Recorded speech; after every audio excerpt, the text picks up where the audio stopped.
Assalamualaikum warahmatullahi wabarakatuh. Selamat malam teman-teman. Jumpa lagi bersama saya di sini Bagus Baraja di channel Bagus Baraja. Saya juga ingin menyapa teman-teman yang nonton siaran ulangnya. Selamat pagi, siang, dan malam kapanpun dimanapun Anda menyaksikan video ini.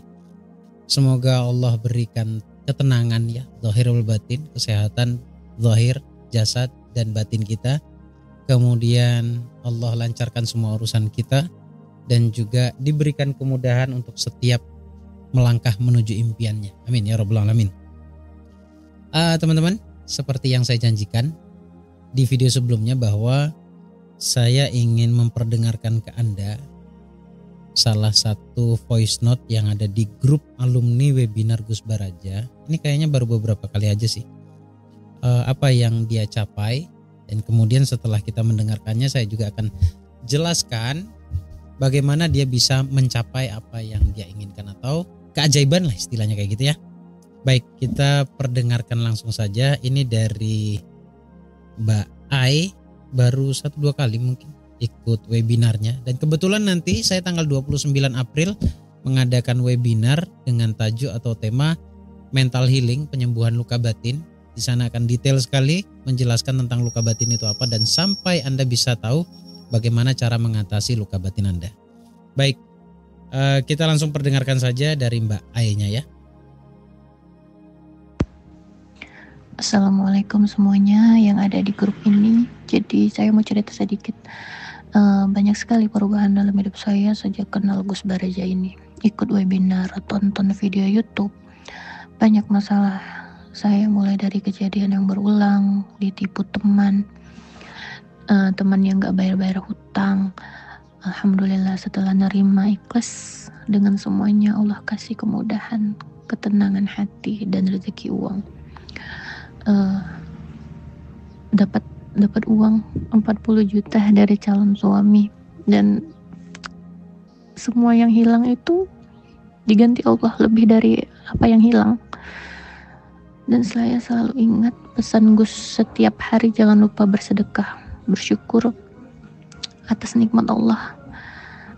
Baik, kita sudah dengar dari Mbak Ai-nya. Namanya si Ai ya di situ, di WA-nya ditulisnya Ai. Sebenarnya tadi dia sudah chat panjang itu di atas bahwa dia pernah ketipu uang senilai sekian, terus diganti oleh Allah lewat pemberian suaminya. Pertama, saya mau jelaskan dulu bahwa ini semuanya pasti cikal bakalnya adalah luka batin finansial, trauma finansial. Trauma finansial itu pasti berhubungan dengan masa lalu. Itu yang pertama. Kemudian saya juga harus jujur, tidak mudah untuk menetralkan itu atau menghapus trauma tersebut. Tidak mudah. Tetapi karena konsisten, didengarkan berulang saran-saran yang pernah saya sampaikan, termasuk tadi di akhir dia mengatakan sedekah, itu yang akan mengobati trauma keuangan dia. Tapi saya perlu jelaskan teman-teman, dan ini akan terus saya ulang-ulang agar teman-teman bisa 100% memahami apa yang saya maksud. Dan Anda juga akan menemukan problem yang sebenarnya. Kalau ditarik pada ilmunya, apa yang disampaikan oleh Mbak Ai-nya tadi, itu saya bukan menebak. Kalau dilihat dari sisi keilmuannya, Mbak Ai ini punya memori atau kejadian di masa lalunya yang negatif tentang finansial. Katakanlah ditipu. Kalaupun Mbak Ai ditipu, pertama kali dia menemukannya, belum tentu itu juga yang disebut dengan akar masalah. Bisa jadi dia pernah dicurhatin oleh orang tuanya mungkin, atau dia melihatnya secara langsung bahwa orang tuanya juga pernah ditipu. Itu bisa menjadi cikal bakal mulainya trauma itu muncul. Nah, singkat cerita dari yang saya lihat ya, bahwa Mbak Ai ini pelan-pelan mengerti tentang caranya bagaimana memaafkan. Yang dimana memaafkan itu bukan melupakan. Akan terus saya ulang-ulang ini. Memaafkan itu ketika ingat sudah tidak lagi merasakan apa-apa. Bagaimana caranya bisa memaafkan? Itu tetap harus dengan disugesti yang positif. Memaafkan itu bisa dengan memahami dan memaklumi di awal. Setiap kali marah, ketika ingat, maafkan lagi. Ketika ingat, marah, kecewa lagi, damaikan lagi dirimu. Terus seperti itu. Suatu saat kamu akan benar-benar 100% akan aman dari rasa marah itu sendiri, atau dari rasa kesal atau trauma itu sendiri. Nah, bagaimana keajaiban itu bisa terjadi? Angkanya sempat disebutkan 40 juta. Keajaiban itu sebenarnya kan mutlak ya, milik Allah ya. Tidak ada yang tahu. Tidak ada yang tahu. Tapi kita bisa mengundang keajaiban itu datang dalam kehidupan kita. Kenapa saya katakan dengan menggunakan kata mengundang? Karena memang manusia itu magnet, teman-teman. Manusia itu magnet, hati manusia itu magnet.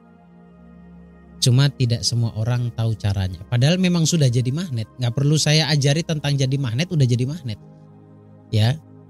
Cuma sayangnya magnet yang bagi orang yang tidak tahu, tidak sadar, bisa digunakan untuk menarik hal-hal yang negatif. Dengan cara memikirkan, merasakan, berulang hal negatif. Tapi kalau kita sudah paham tentang magnet hati kita ini, cara kerjanya, kita tidak akan sembarangan memikirkan dan merasakan hal-hal yang negatif. Nah, balik lagi pada berita bahagianya dari Mbak Ai ini, saya pernah mengatakan begini tentang hutang terutama ya. Dan ini tidak hanya terjadi pada Mbak Ai-nya tadi, banyak sekali peserta-peserta yang mengalami keajaiban yang sama. Ya contoh kasusnya begini, seperti Mbak Ai juga sama kasusnya, bahwa ada seseorang yang pernah berhutang kepadanya. Semakin dipikir semakin gak jelas orangnya, semakin gak ada tanda-tanda mau membayar. Saya pernah mengatakan begini teman-teman, sesuatu yang sudah keluar darimu itu bukan lagi milikmu. Sesuatu yang ada di luar dirimu itu sejatinya bukan milikmu. Contoh, ini saja sejatinya bukan milik saya. Karena apa? Karena masih berpotensi pergi, hilang dan lain sebagainya. Contoh kemarin saya punya dompet saya hilang. Yang kata saya itu milik saya tapi bisa saja itu hilang. Bisa saja itu hilang. Dan itu terjadi, hilang. Nah, ketika di pikiran saya merasa terlalu memiliki dan masih menganggap sesuatu yang keluar itu bukan, masih menganggap bahwa itu milik saya, maka itu akan terus hilang. Artinya peluang untuk kembali itu kecil sekali. Karena masih merasa milik kita. Jadi sebenarnya bagaimana? Sadari bahwa kita ini tidak memiliki 100% apa yang sedang bersama kita. Jadi biarkan Allah saja yang atur, kemudian kita berdoa. Caranya biasanya keajaibannya yang terjadi begini. Pernah terjadi salah satunya ada orang hutang 400 sampai 500 juta kepada seseorang, pada salah satu peserta. Kemudian saya nasihati berulang ya seperti ini. Lepaskan. Akhirnya setelah 5 tahun, orang berhutang 5 tahun, setelah belajar, setelah tahu ilmunya, setelah dia tahu bagaimana mengkonsep hatinya, dalam kurun 2 bulan, orang yang punya hutang itu datang kepada dia kemudian membayarnya. Itu kalau konsepnya terbayarkan, ya Allah gerakkan seseorang itu untuk membayar. Tapi yang terjadi pada Mbak Ai ini, ketika sudah melepaskan, Allah yang akan mengembalikan berlipat-lipat. Allah yang menggerakkan seseorang untuk apa ya? Untuk menghantarkan rezeki. Dalam hal ini adalah calon suaminya. Ya, jadi kemelekatan kita ini berbahaya. Semakin kita melekat, semakin buruk keadaannya. Kita itu akan selalu diuji dengan sesuatu yang kita cintai. Coba perhatikan. Perhatikan baik-baik. Manusia itu cenderung diuji dengan sesuatu yang dia cintai. Jadi kalau masih terus merasa memiliki, melekat terus, maka kita akan digoda. Kita akan diuji lewat itu juga. Kalau kita terlalu berlebihan mencintai uang yang kita miliki, maka besar potensinya uang tersebut akan menjadi masalah buat. Jadi kita bisa cek sebenarnya dari penjelasan singkat saya ini, apakah Anda mengalaminya? Jika Anda mengalaminya, problemnya hanya di kemelekatan. Kemudian bagaimana bisa memaafkan sesuatu yang berhubungan dengan masa lalu yang kasusnya sama seperti Mbak Ai ini. Semoga apa yang saya sampaikan dan Mbak Ai ini sampaikan bisa bermanfaat untuk Anda semuanya, menjadi pelajaran juga buat kita dan menjadi motivasi bahkan semangat baru untuk kita semuanya, untuk Anda yang sedang menonton ini. Kalau nggak ngerti silakan diputar ulang. Saya ada sampaikan beberapa poin-poin pentingnya di dalamnya. Di dalam penjelasan saya yang kurang lebih durasinya 11 menit ini. Silakan Anda tonton ulang dan dicatat kemudian diaplikasikan. Terima kasih teman-teman. Sampai ketemu di video berikutnya. Jangan lupa segera daftarkan diri Anda di webinar yang saya adakan tanggal 29 April nanti pukul 19.30 sampai selesai. Untuk pendaftarannya langsung cek link yang ada di deskripsi, link admin, nanti bisa langsung terhubung dan dijelaskan oleh admin. Makasih teman-teman, sampai ketemu besok di video terbaru. Assalamualaikum warahmatullahi wabarakatuh.